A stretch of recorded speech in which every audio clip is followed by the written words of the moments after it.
ప్రేక్షకులందరూ నమస్కారం. ఈరోజు మన స్టూడియోలో ప్రముఖ తంత్ర జ్యోతిష్యులు, జ్యోతిష రత్న, జ్యోతిష సామ్రాట్ చింతా రుక్మాన్ గదరావు గారు మనతో ఉన్నారు. గురుగారితో మాట్లాడేద్దాం. నమస్కారం గురుగారు. మాతృదేవోభవ, పితృదేవోభవ, ఆచార్య దేవోభవ. గురుగారు, జూలై మాసంలో కన్యారాశి వారి పరిస్థితి ఓవరాల్గా ఏ విధంగా ఉండబోతుంది? పాజిటివ్గా ఉంటుందంటారా, నెగిటివ్గా ఉంటుందంటారా? ఎలాంటి జాగ్రత్తలు, పరిహారాలు తీసుకుంటే బాగుంటుందంటారు? జూలై మాసంలో కన్యారాశి వాళ్ళకు 3 గ్రహాలు అనుకూలంగా ఉన్నాయి. వీళ్ళకు ఏ గ్రహాలు అనుకూలంగా ఉన్నాలో అవే ఉన్నాయి. శని, శుక్రుడు, బుధుడు. బుధుడు లాభస్థానంలో ఉన్నాడు, శుక్రుడు భాగ్యస్థానంలో ఉన్నాడు, శని 7, 6 స్థానాల్లో ఉన్నాడు. 6, 7 ఎక్కడున్న శనేశ్వరుడు వీళ్ళకు యోగమే. ఇక వీళ్ళని బాధించే గ్రహాలు కుజుడు, అలాగే కేతువు, గురువు, రవి. వీళ్ళ రాశిని చూడడం లేదు.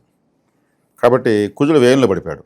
బాధించే గ్రహము స్థానాధిపత్యం కోల్పోయింది, అంటే వ్యయం నష్టంలో పడిపోయింది. అది మనకు మంచిదే. రాశ్యాధిపతి లాభంలో కూర్చున్నాడు, భాగ్యాధిపతి భాగ్యంలోనే ఉన్నాడు, పంచమాధిపతి గోచారిత్య 6, 7 స్థానాల్లో ప్రభావం చూపిస్తున్నాడు. కాబట్టి పంచమాధిపతి అంటే లక్ష్మీ స్థానం, పంచమ స్థానం. కాబట్టి శని యొక్క అనుగ్రహం బాగానే ఉంది. కాబట్టి ప్రధాన గ్రహాలు వీళ్ళకి అనుకూలంగా ఉన్నాయి. కాబట్టి వీళ్ళు మంచి ఫలితాలు ఆశించవచ్చు. సహజంగా వీళ్ళు మనం ఒకటి చెప్తే వీళ్ళు ఒకటి చేస్తారు. చాలా సెన్సిటివ్గా ఉంటారు. చిన్న విషయాన్ని కూడా ఎక్కువ హట్ అయిపోతారు, ఎక్కువ వెయిట్ చేస్తారు. ఉత్తర నక్షత్రంతో ప్రారంభమవుతుంది రాశి. ఉత్తర అంటే రవి, సూర్యుడిది. పౌరుషం ఎక్కువ. ఒక చిన్న మాట అంటే వినరు వీళ్ళు, కాంప్రమైజ్ అవ్వరు. అటని వీళ్ళు తప్పు చేయరు. మళ్ళీ ఒక్కోసారి నేను తప్పు చేయనప్పుడు నేను ఎందుకు భయపడాలి, నేను సమాధానం చెప్పాలి. పౌరుషం ఎక్కువ. దుస్వభావ రాశి కాబట్టి నిర్ణయాలు మారుతూ ఉంటాయి. వీళ్ళ సొంత నిర్ణయాల్లోనే వీళ్ళు ఎక్కువగా ఇష్టపడతారు, కానీ ఇంకొకటి చెప్పినట్టు పెద్దగా వినరు వీళ్ళు. కాబట్టి ఈ లక్షణాలు ఉంటాయి మామూలుగా కన్యారాశులు. కన్య అంటే పరిపక్వతకు అపరిపక్వతకు మధ్యలో ఉన్నటువంటిది. అంటే కౌమార దశ దాటి యవ్వనావస్థలోకి ఎంటర్ అయినటువంటిది. ఇట రెండు అంటే ఒక మిడిమిడి జ్ఞానం ఉన్నటువంటిది అని అర్థం. పూర్తి అనుభవం ఉందా లేదు, అమాయకత్వం ఉందా లేదు. కాబట్టి వీళ్ళతో కొంచెం కేర్ఫుల్గా ఉండడం మంచిది. ఎందుకంటే ఫాస్ట్గా చాలా సున్నితం ఎక్కువ, అలా ఉంటుంది వీళ్ళకి ఇది. కానీ దాని పౌరుషము ఎక్కువ. ఇప్పుడు వీళ్ళకు గ్రహాలు మూడు గ్రహాలు బలంగా ఉన్నాయి. ఒక గ్రహం బలంగా ఉంటే ధైర్యం తెచ్చుకోవచ్చు. 3 గ్రహాలు బలంగా ఉన్నాయి. అందులో రాశ్యాధిపతి, భాగ్యాధిపతి, పంచమాధిపతి. పంచమ భాగ్యాధిపతులు, రాశ్యాధిపతి బలంగా ఉన్నారు. కాబట్టి ఇంకా మిగిలిన గ్రహాలంతా కూడా దిగ్బలను కోల్పోయినాయి. సో 3 గ్రహాలు బలంగా ఉన్నాయి కాబట్టి మేజర్గా ఫస్ట్ పాజిటివ్ అంటే ఏం చెప్పుకోవచ్చు? ఫస్ట్ పాజిటివ్ లగ్నాధిపతి, రాశ్యాధిపతి లాభంలో ఉండడము. ఇది 3 ఫస్టేనండి. బుధ శుక్రుడు నెంబర్ 1, నెంబర్ 2 శనేశ్వరుడు. కాబట్టి వీళ్ళకు ద్వితీయాధిపతి భాగ్యంలో ఉన్నాడు. ద్వితీయాధిపతి భాగ్యంలో, ధనస్థానాధిపతి భాగ్యంలో ఉన్నాడంటే అర్థమేమి? చక్కటి ముష్టాన్న భోజనము, మంచి శయ్యా సౌఖ్యము, విందు భోజనాలు అన్నీ కూడా బాగా చూడొచ్చు వీళ్ళు. సో పార్టీస్ కావచ్చు, అన్నీ బాగా ఎంజాయ్ చేస్తారు. శుక్రుడు అంటే లగ్జరీ. వీళ్ళు ఎక్కువ బట్టలు మార్చడం మంచిది. ఇప్పుడు శుక్రుడు అంటే బట్టలు ఎక్కువ, ఎన్ని బట్టలు మారిస్తే అంత మంచిది.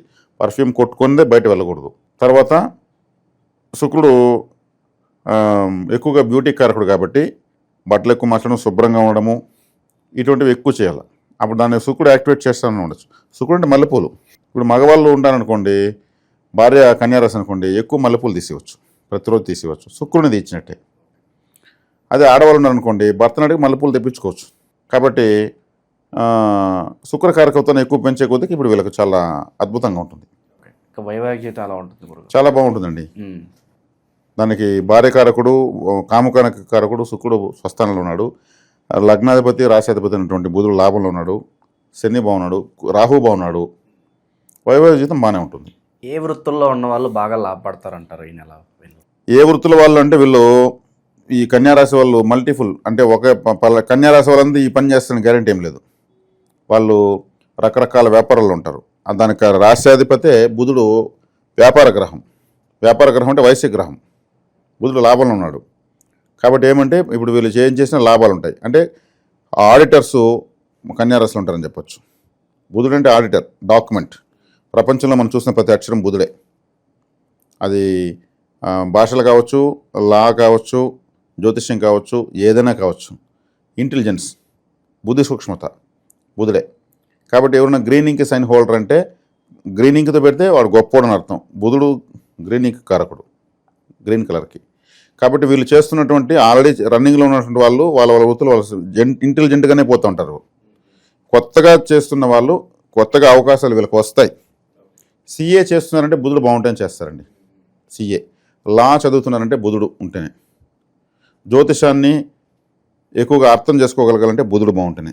అంటే మేధావితనానికి సంబంధించినవన్నీ బుధుడివే.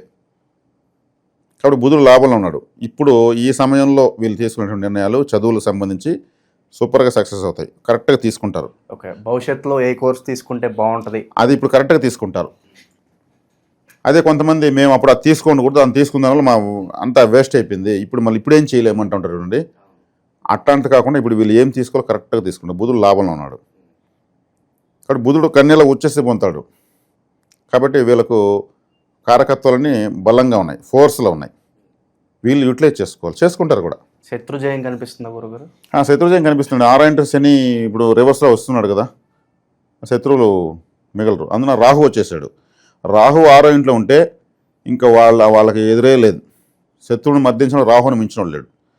వీళ్ళని ఎవరైనా టచ్ చేస్తే అంటే వీళ్ళని ఇబ్బంది పెట్టిన 6 నెలలలోపు వాళ్ళ శత్రువుకి ఏదో ఒకటి జరుగుతుంది. యాక్సిడెంటు, ప్రమాదము, ఏదో ఒకటి ఆర్థిక నష్టము, ఏదో ఒకటి జరుగుతుంది, అవమానం ఏదో ఒకటి జరుగుతుంది. రాహు ఏం చేస్తాడంటే శత్రువుని పెట్టడు. శత్రువుని 6వ ఇంటి రాహు ఉండగా పుట్టిన వాళ్ళ శత్రువులు వాళ్ళు సరెండర్ అయిపోవాల్సిందే. ఏదో ఒక పనిగా మళ్ళీ వచ్చి కలుసుకోవాల్సిందే. ఇక ఆకస్మిక ధనలాభం కావచ్చు, ఇక సడన్గా అనుకోని ప్రయాణాలు, ఇవన్నీ లాభదాయకం. ఆకస్మిక ధనలాభాలు ఉన్నాయి, ఆకస్మిక సన్మానాలు ఉన్నాయి, ఆకస్మికమైనటువంటి వినోద కార్యకలాపాలు ఉన్నాయి. అనుకుంటేనూ ఉన్నాయి, అనుకోకపోయినా ఉన్నాయి. ఎందుకంటే శుక్రుడు, బుధుడు, శని, రాహు బ్రహ్మాండంగా ఉన్నారు. వీళ్ళని ఇబ్బంది పెట్టే గ్రహాలు అది పట్టాలు తప్పిన రైలులాగా అయిపోయినాయి. కాబట్టి ఇబ్బంది పెట్టడానికి అడ్డంకులు ఏం లేవు. స్పీడ్ బ్రేకర్లు, చెక్ పోస్టులు అంటే ఏం లేవు.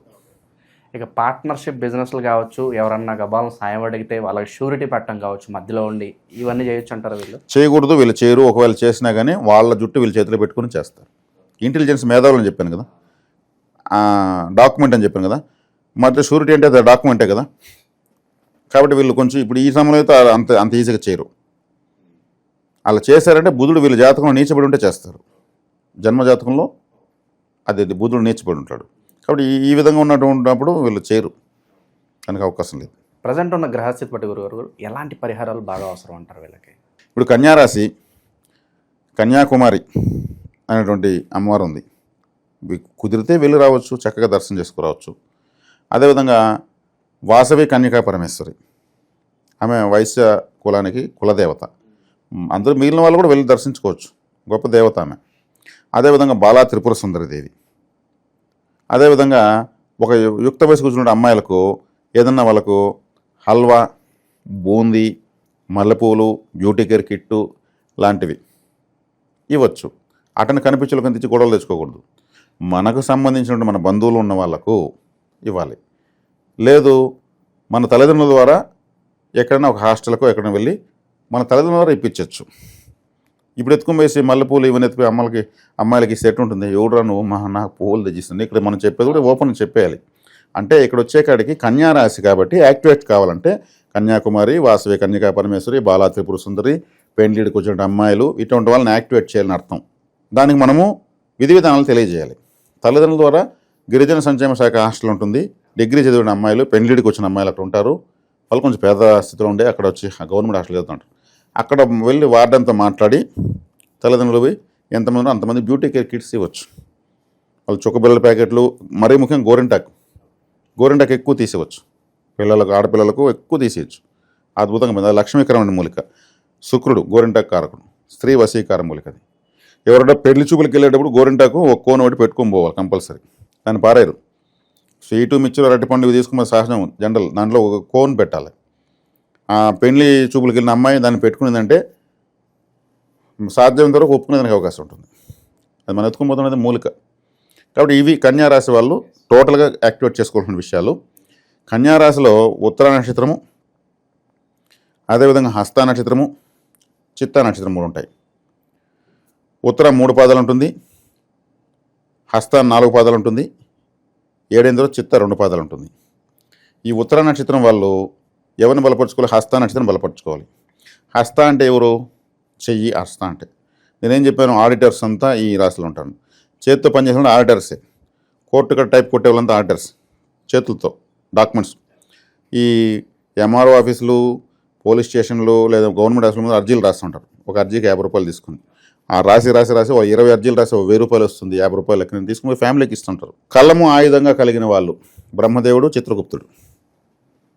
బ్రహ్మదేవుడు తలరాత రాస్తాడు, చిత్రగుప్తుడు పాపపుణ్యాలను సవరిస్తాడు. చిత్రగుప్తుడు ఆలయం ఎక్కడుంది? కంచిలో ఉంది చిత్రగుప్తుడు ఆలయం, చాలా ప్రాచీన ఆలయం. హస్త నక్షత్రం రోజు చక్కగా చిత్రగుప్తుని ఆరాధించేసి రావచ్చు. ఉత్తరా నక్షత్రం వాళ్ళు బాగా డబ్బులు వస్తుంది. అంటే డబ్బులు వస్తుందంటే మనం గమ్ముంటే గాల్లో వచ్చి రాదు. మనం చేసే ప్రయత్నాలు సక్సెస్ అవుతాయి, ఆర్థిక ప్రయత్నాలు సక్సెస్ అవుతాయి. అదే హస్త నక్షత్రం వాళ్ళు ఏం చేయాలి? చిత్తా నక్షత్రం బలపరచుకోవాలి. చిత్తా నక్షత్రంలో ఎవరు పుట్టారు? కంచి కామాక్షి అమ్మవారు, చిత్రగుప్తుడు, విశ్వకర్మ. కాబట్టి కంచి కామాక్షి అమ్మవారిని చిత్తా నక్షత్రం రోజు పోసి అమ్మవారు చూస్తుండగా కుంకుమ బొట్టు పెట్టుకొని రావాలి. అడిస్తారు, దూరంగా వచ్చి పెట్టుకుంటూ ఉంటారు. అందరూ అమ్మవారు చక్కగా కూర్చో ఉంటుంది, ఆశీర్వదిస్తూ ఉంటుంది. ఇచ్చిన వెంటనే తీసి అమ్మవారు పెట్టుకొని మళ్ళీ రావాలి. వాళ్ళు లాగుతారు, అయ్యే ఉండవయ్యా బాబు మేము పోతాం, మేమేమి భోజనానికి కూర్చోని చెప్పేసి చక్కగా మంచిగా చెప్పేసి రావాలి.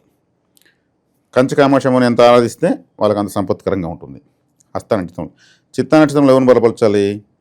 స్వాతి నక్షత్రం తర్వాత నక్షత్రం.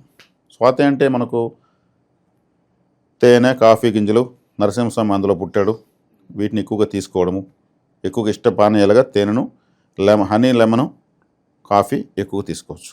చేసుకుంటే వీళ్ళకి సంపత్కరంగా ఉంటుంది. ఓవరాల్గా తీసుకుంటే కన్యకా పరమేశ్వరి, కన్యాకుమారి పెండిడికి వచ్చిన అమ్మాయిలు, మానవ కారకత్వం జీవకారకత్వంగా పెండిడికి వచ్చిన అమ్మాయిలు, దేవతా కారకత్వం కన్యాకుమారి, వాసవి కన్యకా పరమేశ్వరి. అట్లే ఆడిటర్స్ అనేటి వాళ్ళతో ఫ్రెండ్షిప్ చేయొచ్చు. చిత్రగుప్తుడు ఫోటో పెట్టుకోవచ్చు, మంచిది. గూగుల్లో కొడితే ఏ దేవత ఫోటోని ఇమేజ్ వస్తుంది, వాల్పేపర్ పెట్టుకోవచ్చు. పెట్టి చూసుకుంటే ఆచరిస్తే తెలుస్తుంది. నేను వినేసి నాకు మంచి కామెంట్ పెడితే సరిపోదు. వీళ్ళు ఆచరించి రిజల్ట్స్ పొందారంటే బాగుందండి, ఇది పెట్టుకుని మొలుకొని మాకు రియల్గానే అన్నప్పుడు నిజంగా మన జ్యోతిష్యానికి సార్థకత ఉంటుందని ఆశిస్తాను. ఎస్, తప్పకుండా చాలా మంచి విశేషాలు చెప్పారు. ఓవరాల్గా ఈ రాశి వాళ్ళకి ఏ విధంగా ఉండబోతుంది, ఎలాంటి రెమెడీస్ చేసుకోవాలి, చాలా బాగా వివరించారు. ధన్యవాదాలు. ధన్యవాదాలు.